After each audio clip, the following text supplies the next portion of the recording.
Boleh tidak Pak diperinci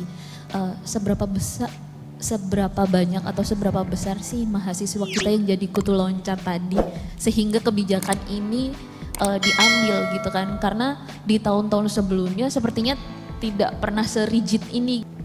Siswa yang SNBP itu tidak bisa untuk mendaftar di SNBT maupun mandiri. Apakah ini tidak membebani? Memang konsekuensi dari ketentuan ini adalah pentingnya informasi edukatif kepada calon mahasiswa, khususnya para siswa, dalam memilih jalur lewat jalur undangan, prodi yang benar-benar sesuai dengan keinginannya, minatnya, passionnya. Dan ini kan cukup waktu dengan konsultasi dengan guru dan sebagainya agar ini bisa dipenuhi.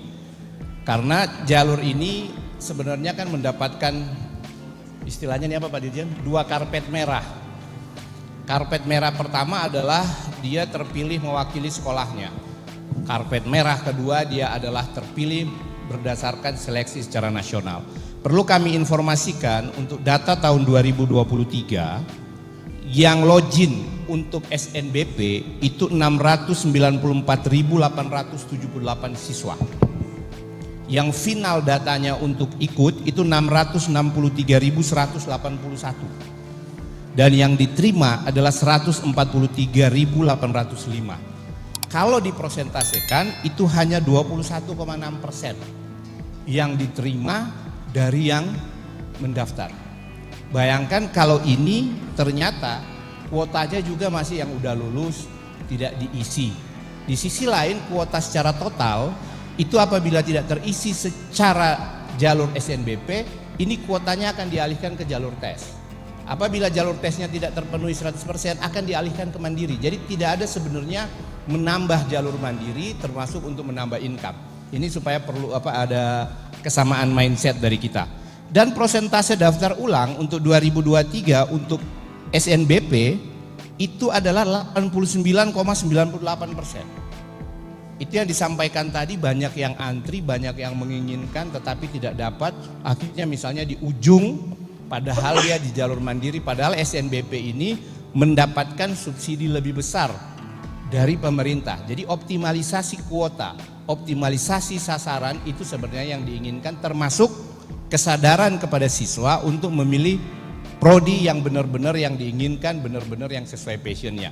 Jadi kita ingin menghindari memilih prodi apalagi dengan 4 pilihan ini yang sekedar coba-coba, pokoknya keterima kemudian nanti nggak perlu dimasuki, nanti ikut tes berikutnya. Sebenarnya tujuannya di situ. Jadi memang ini proses pembelajaran, makanya kita sebutkan dia bersifat informatif, edukatif.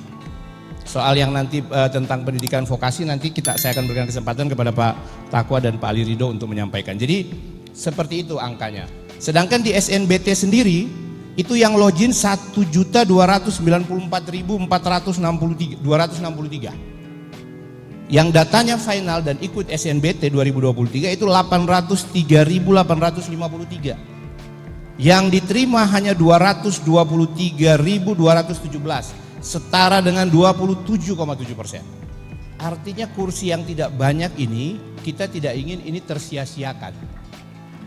Justru nantinya kalau jalur undangan, jalur prestasi maupun jalur tes bisa terisi maksimal, maka tidak akan ada penambahan di jalur mandiri. Sehingga yang disebutkan tadi bahwasanya perguruan tinggi seolah-olah menambah jalur mandiri untuk mendapatkan income, itu sebenarnya tidak seperti itu. Kita justru tertambahkan itu karena yang 2 jalur ini tadi tidak terisi full. Bahkan untuk daftar ulang jalur mandiri di tahun 2023 itu hanya 75,5% secara rata-rata total. Jadi itu yang perlu dipertimbangkan.